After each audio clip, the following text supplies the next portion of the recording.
Hi, it's Amanda. Let's talk about food and gardening.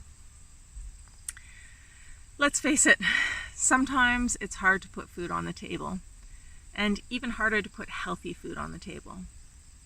It could be a lack of time, money, where you live, or simply your kids and partner that won't eat their vegetables.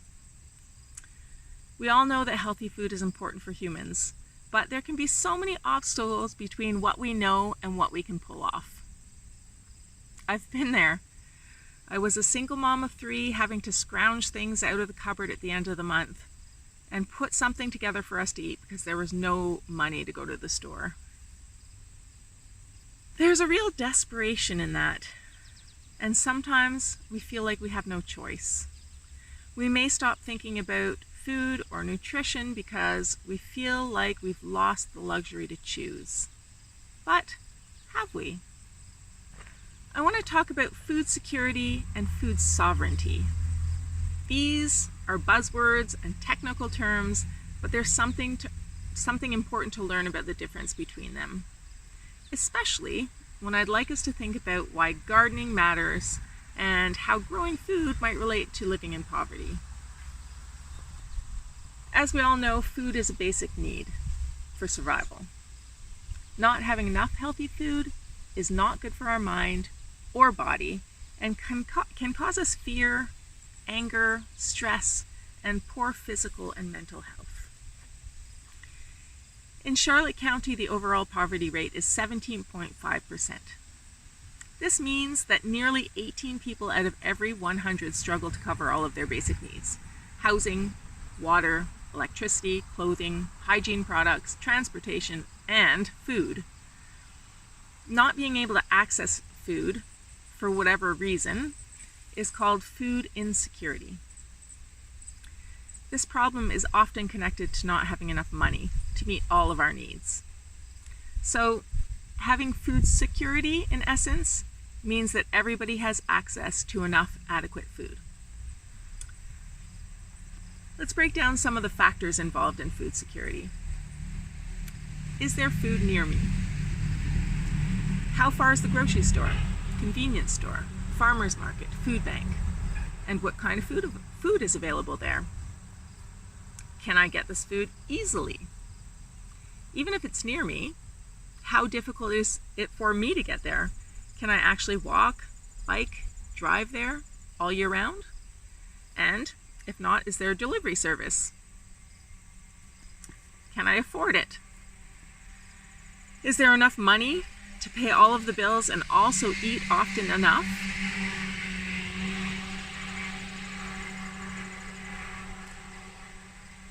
Is this food healthy and good for me?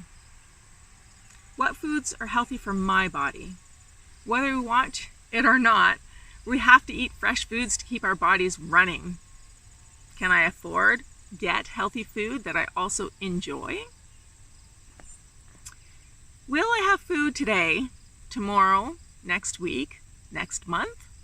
Do I fear going hungry or having to miss meals for the lack of food or money for food? Sometimes you just need to put food in your belly. Often food support groups have to focus on those emergency moments, just making sure that people don't go hungry, giving food security. But other times you have a little more space to consider what you really want, to work towards that small step by small step. We live in a world today where we have very little control over our food system. We might think that New Brunswick is food secure because the superstore shelves are stacked with food. But COVID really highlighted how easily our food and economic systems can break down.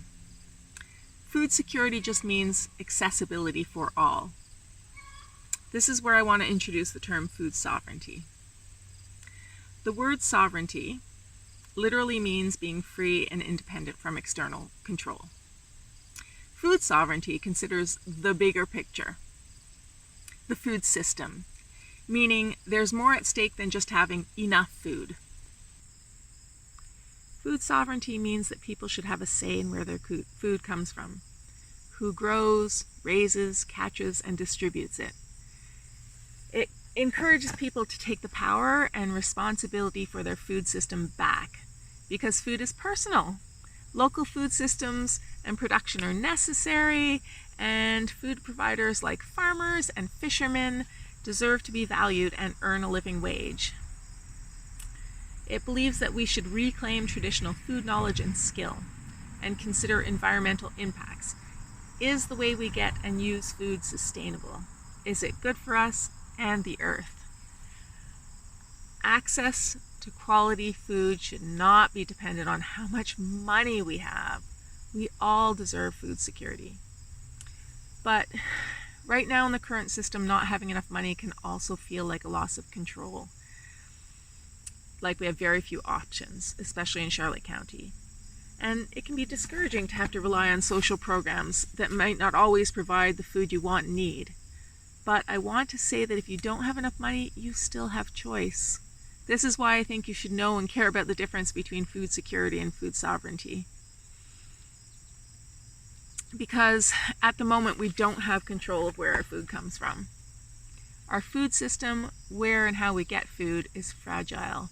We've come so far away from traditional food systems where we could go down to the local dock and get fish, and we knew it was growing around us and what plants we could eat. Food is literally all around us, but we've lost the knowledge and skill to access it. Why does that matter when the superstore is right around the corner? Because the superstore might not always be right around the corner. But also, it's rewarding and human to feel like you have some control over the food that keeps you and yours alive. It can mean so much to know that you have options, that there are other ways. And one of those ways is through gardening. People might think that they don't care about gardening, and it's one of those things in life. It's hard to explain if you've never done it. The joy that can come from growing your own food.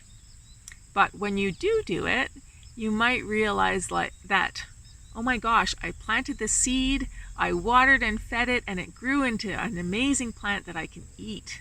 That's something. Emotionally, it changes you. Even if it's one small tomato from the plant on your front step, it awakens something inside of you that you didn't know was missing. Personally, having a connection to the earth gives me life. I think we get unhealthy without that relationship. And gardening is a way to create that bond that also gives me a choice of fresh food that I might not otherwise be able to afford.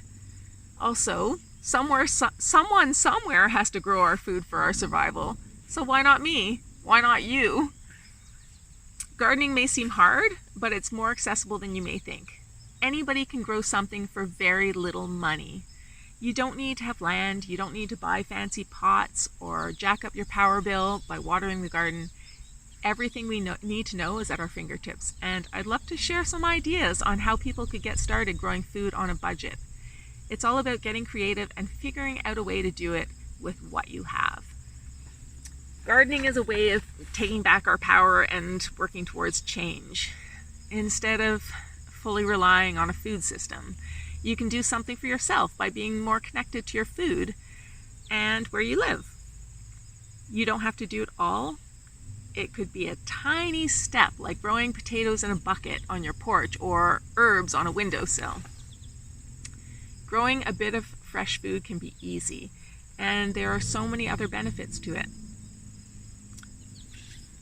And it's about more than just food security. I've created a series of videos on gardening on a budget, so stay tuned for tips for creative container gardening, how to feed your soil and plants for free, collecting rainwater, saving seeds, and more. I look forward to seeing you next time.